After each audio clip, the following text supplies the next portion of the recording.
Boa tarde, professor. Estamos aqui novamente para apresentar o nosso trabalho da disciplina de Boas Práticas de Programação. Eu sou o Carlos. Eu sou a Carol. Eu sou o Leandro, dessa vez a gente falou o nosso nome. Isso. E hoje a gente vai dar continuidade apresentando aqui nosso projeto chamado Ponteiro, e em que ele é dividido em duas partes, né? Front-end, uma aplicação em Vue, e o back-end é outra aplicação utilizando Spring Boot com Java, né? Aí aqui tá ele funcionando já, eu estou com os dois códigos funcionando, tanto do front-end quanto do back-end. Tá aqui. A gente vai mostrar nossa evolução. Isso, a gente vai demonstrando conforme a apresentação. Mas de antemão, eu já vou mostrar uma prévia dele funcionando, né? Vou fazer aqui o login com um dos usuários que já tem cadastrado no banco de dados, que é o usuário de redes. Só relembrando, né, que a ideia do projeto é ser um sistema para registro de pontos de bolsistas em um departamento, né?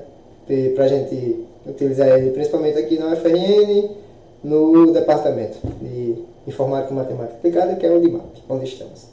Show, aqui eu botei o usuário, coloquei a senha de redes e vou entrar.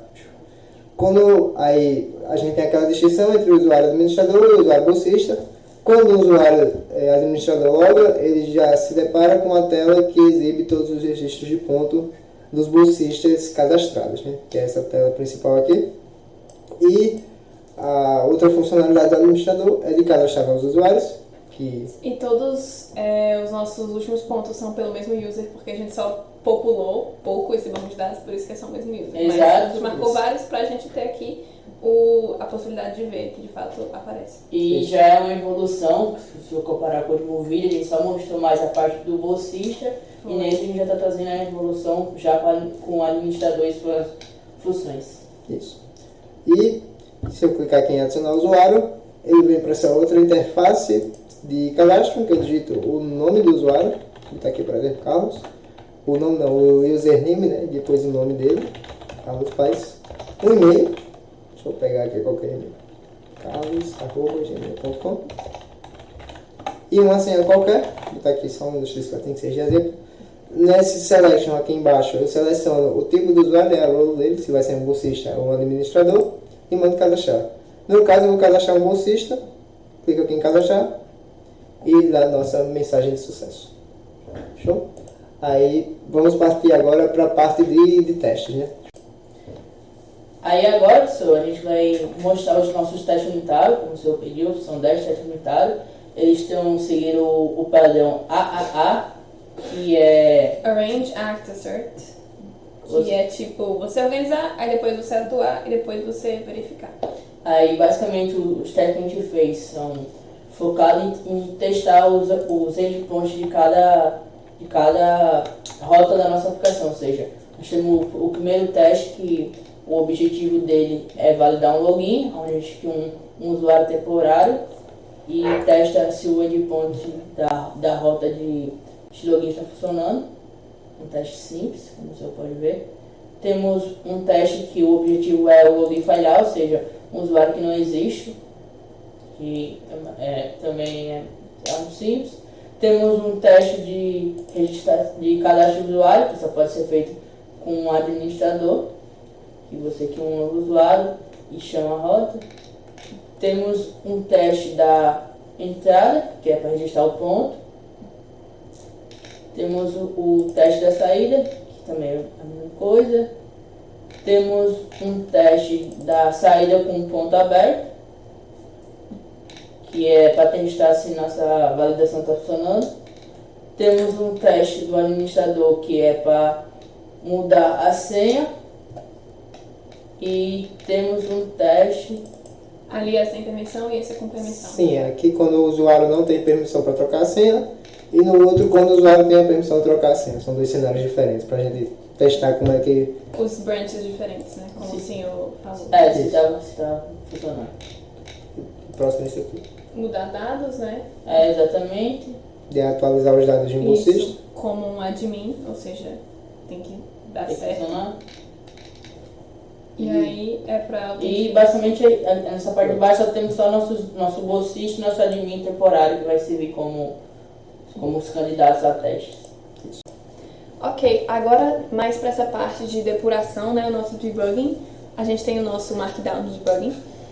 E aí a gente encontrou alguns erros ao longo do processo, né, de fazer testes e afins.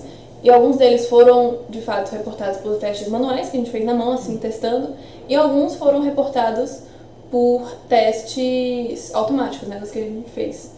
Então aqui, por exemplo, no início foi um que nos deu muita dor de cabeça, a gente passou um tempão tentando resolver, porque ao longo das diferentes funcionamentos do back-end com o front-end, meio que a gente errou o routing em uma certa hora e estava dando erro, fazendo com que as páginas não fossem corretamente mostradas, né? E aí a gente rodava o front-end, tentava carregar a página de registro do usuário e não ia, mesmo que o login autenticasse corretamente. Então, isso a gente pode ver que, de fato, o que foi mudado foi o routing, né, que antes estava dando errado, e a gente mudou. E, essa página de registro passou a dar certo. A segunda, essa mensagem de sucesso incorretamente mandada em caso de erro. No caso, o sucesso não ocorria, mas a mensagem de sucesso vinha de qualquer jeito. Então, isso é uma coisa que a gente precisou mudar, tanto para fins de documentação, né, porque é uma coisa mais segura ao longo do tempo. E aí eu coloquei como média porque era uma informação errada, mas não mudava o funcionamento. E aí, a gente, sem querer, a gente colocou a mesma coisa, em realidade com sucesso, mas a segunda resposta, que na verdade seria de dados inválidos de login, e deveria responder 400, seriam 400, né?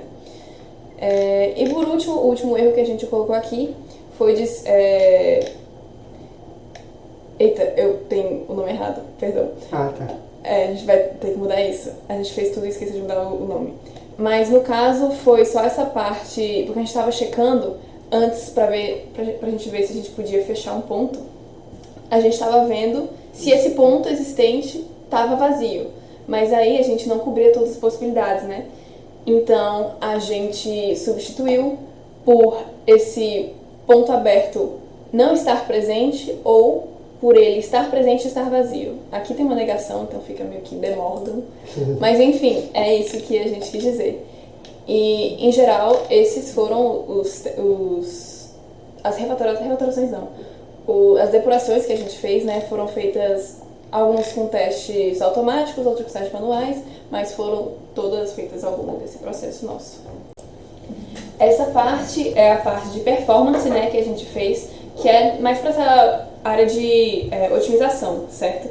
Então, você pediu 2 melhoras de performance, né? E uma coisa que a gente fez foi, ao longo do nosso projeto, a gente verificava, antes de registrar novos usuários, se existiam usuários com o mesmo nome ou usuários com o mesmo e-mail.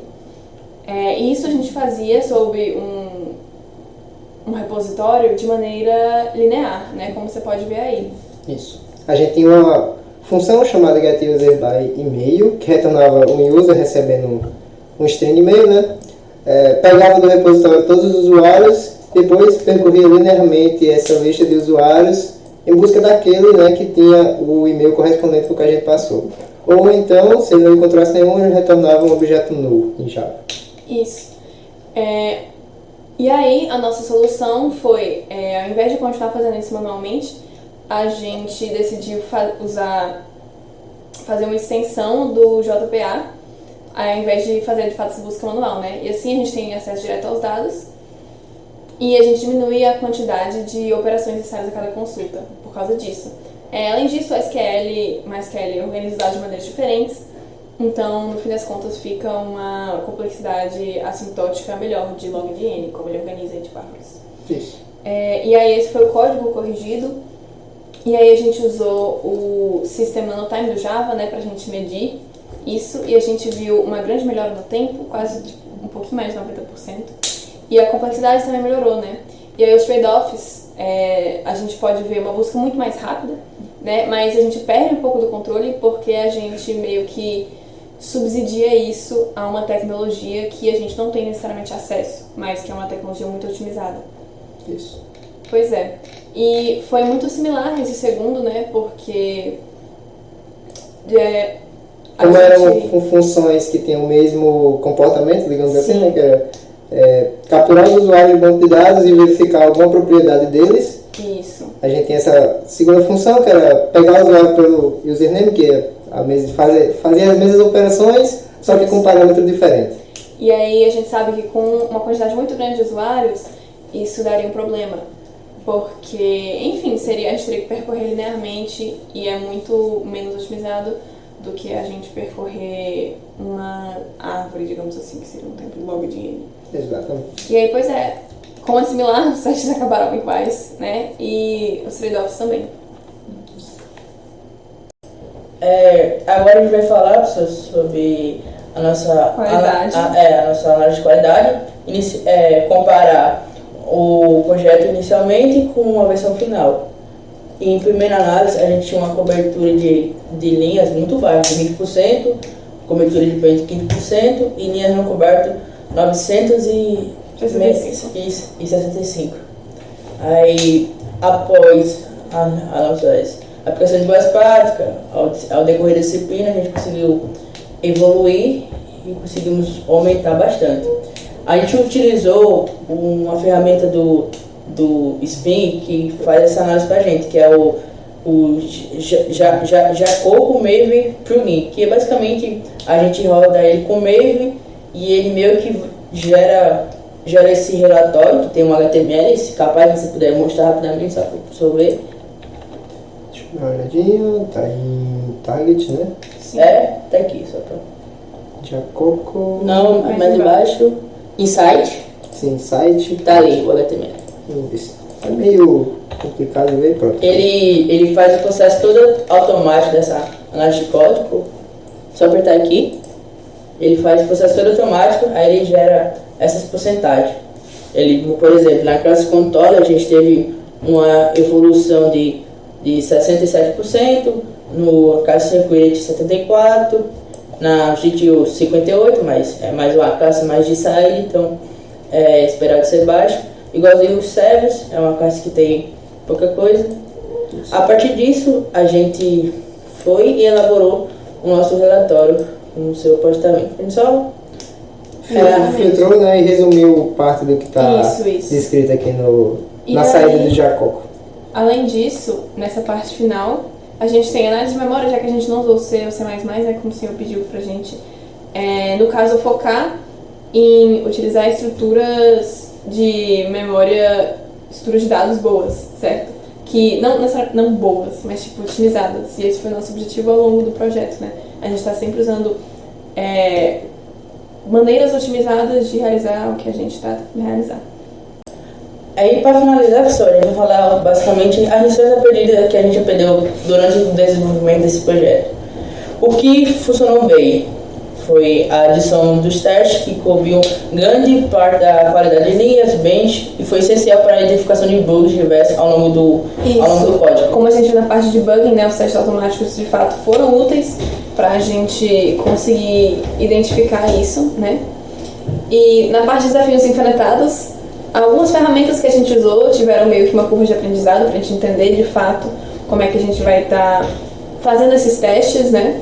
E o pensamento para conseguir gerar esses testes, de encontrar casos que podem ser casos de borda, é um pensamento que levou e vai levar mais tempo e esforço, né?